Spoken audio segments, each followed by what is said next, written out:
US President Donald Trump has reportedly declined to approve over $400 million in military aid to Taiwan as he attempts to negotiate a trade deal and potential summit with Chinese President Xi Jinping. This decision marks a major shift in US policy, with the Trump administration instead of pushing for future arms sales to the self-governing island that China claims as its territory. The aid package, worth more than $400 million, included munitions and autonomous drones and was intended to support Taiwan's defense capabilities.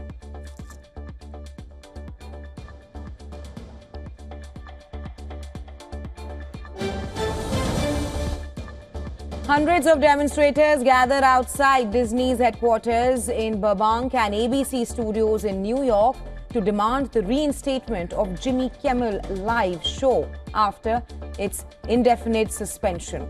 The demonstrations, organized by the Writers Guild of America and other groups, condemned ABC's decision as censorship and an attack on free speech.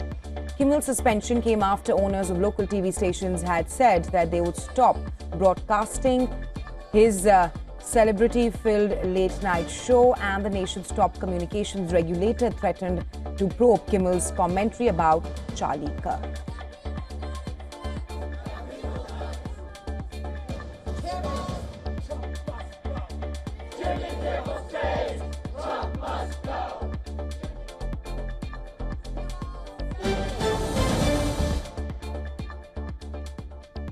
The US vetoed a UN Security Council resolution calling for an immediate, unconditional and permanent ceasefire in Gaza, as well as the release of hostages held by Hamas and other groups. This marks the sixth time that the US has vetoed a similar resolution since the war began. Despite global pressure to end the conflict, the US maintained its stance of diplomatic protection for Israel, with 14 other council members voting in favor of the resolution. The veto drew sharp criticism, with many accusing the US of enabling the ongoing humanitarian crisis in Gaza, where over 64,000 people have been killed, mostly civilians, and a famine has been confirmed.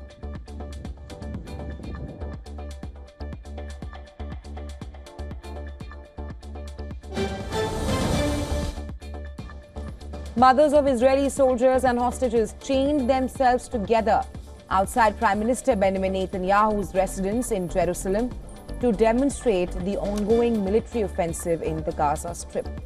This emotional appeal comes as Israel intensifies its ground operation in Gaza, which has resulted in nearly 250,000 Palestinians fleeing their homes. According to the United Nations, despite the displacement, hundreds of thousands remain in the city, where large areas have been devastated by previous Israeli raids.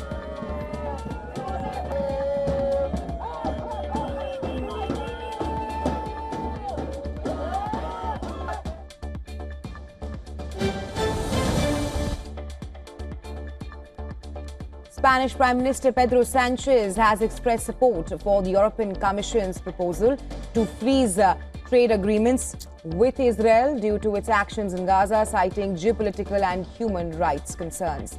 During a press conference with German Chancellor Friedrich Merz in Madrid, Sanchez emphasized that indiscriminate attacks on civilians, resulting in over 60,000 deaths, are not an effective way to combat threats.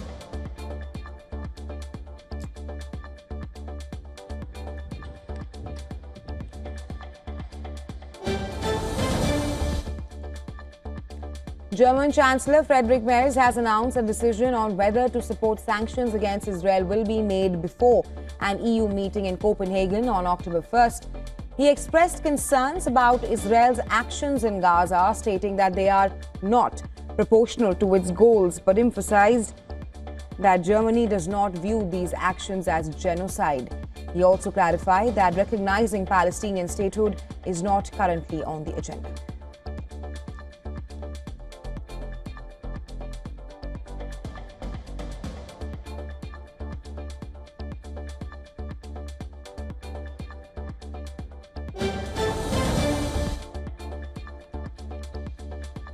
The United Nations Special Envoy for Syria announced that he would step down in the near future after more than 6 years in the role, citing personal reasons. Pedersen informed the UN Security Council that Secretary General Antonio Guterres has accepted his resignation, effective in the near future. In his farewell address, he praised the Syrian people's resilience and determination, noting that sometime it's darkest before the dawn. He also condemned recent Israeli military actions in Syria, calling for respect for Syrian sovereignty and territorial integrity.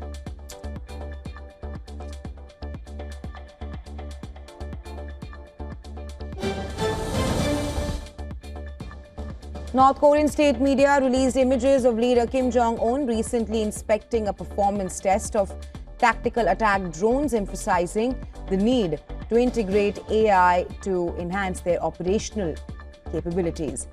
One image shows Kim standing in front of a large drone with a similar appearance to that of the US Reaper drone. Other images show the drone in the air as well as missiles hitting targets, as Kim observes.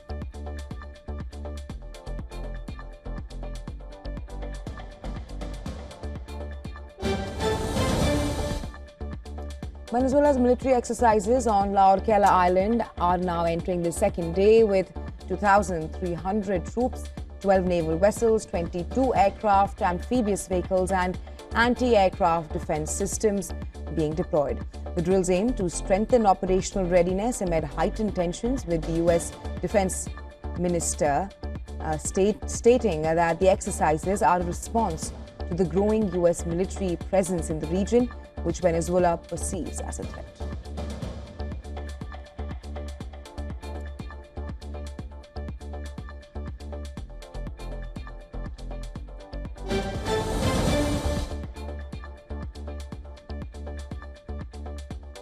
Mexican President Claudia Sheinbaum has expressed optimism about the future of the Canada-United States-Mexico trade agreement, stating that she believes it will prevail. During a joint press conference with Canadian Prime Minister Mark Carney in Mexico City, Sheinbaum emphasized that the agreement is crucial for the economic integration and competitiveness of North America.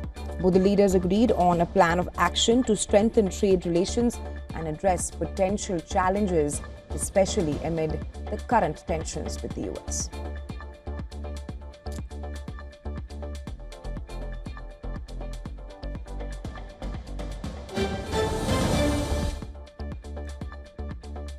Journalists and human rights activists held a demonstration march in Guatemala City to demand the release of Jose Robin Zamora, a prominent investigative journalist imprisoned since 2022 on money laundering charges that many consider fabricated to silence him.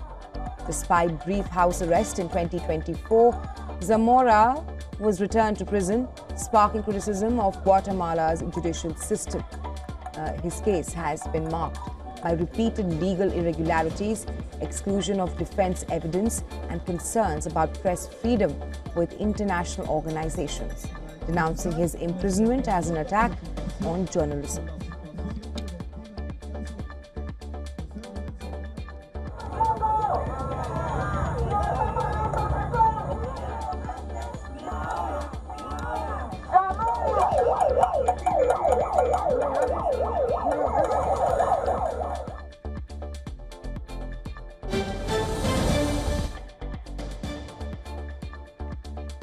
Thousands of Bolivian miners marched through La Paz, demanding government action against illegal mining and occupation of legally established concessions.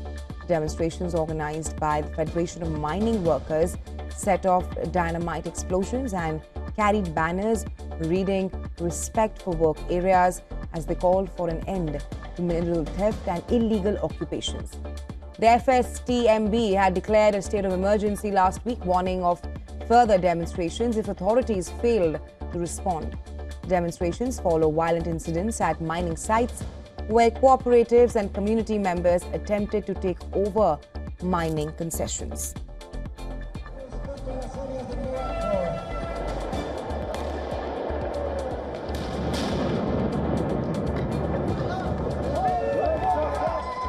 En las calles, en las plazas.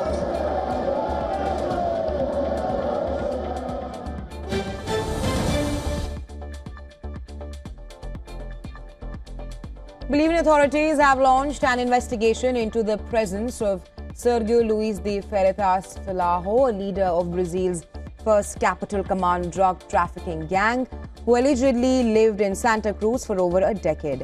According to head of Bolivia's Special Forces Against Drug Trafficking, Freitas was identified after a report by Read Globo. Interestingly, Bolivian authorities received information about Freitas' location from Brazilian federal police just 2 days before the media expose.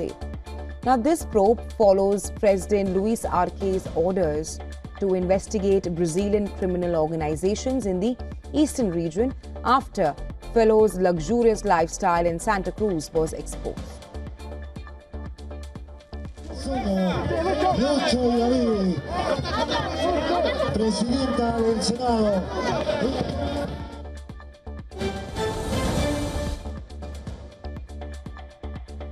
In Germany, cyber attacks have cost the economy almost $355 billion over the past year. A survey by industry group Bitkom has found that foreign intelligence agencies, mostly in Russia and China, were behind many of these attacks. Some cyber attacks have also been found to be linked to the US and other EU countries. Ransomware, a malicious software that locks up data until the victim pays to have access restored, was the biggest threat.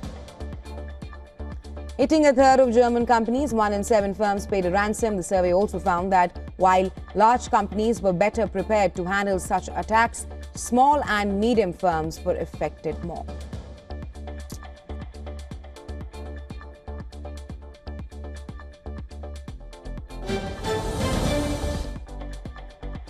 Microsoft is pouring more cash into Wisconsin, taking its data center spending in the US state to over $7 billion. The tech giant plans to build its second massive AI data center in the state. The new project will join a $3.3 billion data center in Mount Pleasant in the southeastern corner of the state, which was announced last year. The first site is due to open next year with 500 staff, expanding to about 800 once the second data center is complete. Microsoft has said that the site will eventually host the world's most powerful AI supercomputer with cutting-edge cooling and energy systems.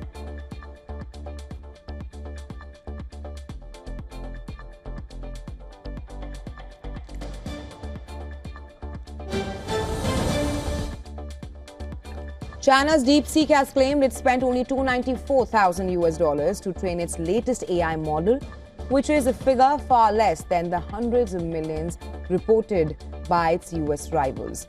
Now, the information was revealed in a peer-reviewed article published in the academic journal Nature, which listed DeepSeek founder Liang Wenfeng as one of the co-authors.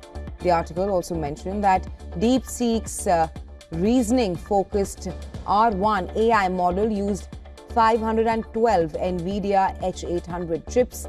DeepSeek's low-cost approach first shook global markets in January, sparking fears that it could undercut AI leaders like NVIDIA, Wenfeng and his company, which have since kept a low profile. But this update is set to reignite debate over China's place in the global AI race.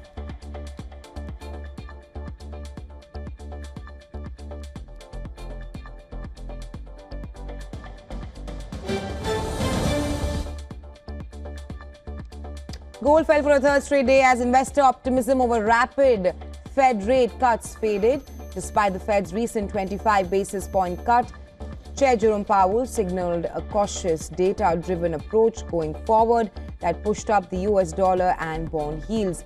Reducing gold's appeal, the market is now scaling back expectations for aggressive easing, with traders watching inflation and job data closely. After hitting record highs, gold is now seeing some profit-taking amid renewed rate uncertainty.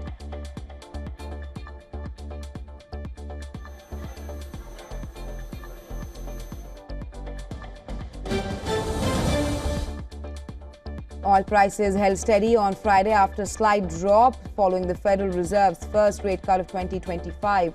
Despite rate cuts typically boosting demand, concerns grew over rising US fuel stockpiles and softer economic data. The stronger US dollar and higher bond yields also pressured prices. Meanwhile, Russia introduced measures to protect its budget from price swings and sanctions, easing some supply worries.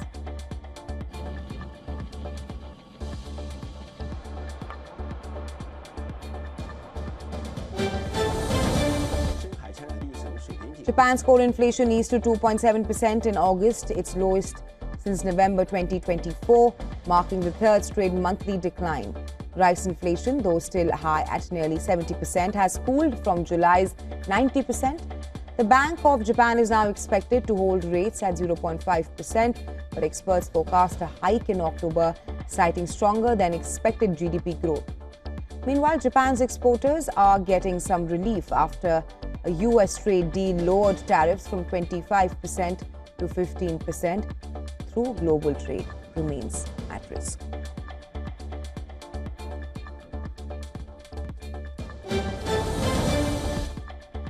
SoftBank's Vision Fund will lay off about 20% of its global workforce, that's over 300 employees, as it shifts focus sharply towards large-scale investments under founder Masayoshi Son. The cuts come despite the fund posting its strongest quarterly performance since mid-2021, led by gains in companies like Nvidia and Huapeng. The pivot includes capital-intensive projects such as the proposed $500 billion Stargate data center project in the US in partnership with OpenAI. This is the third major round of layoffs since 2022. The move signals departure from broad startup investment towards high-bet, high-conviction AI infrastructure.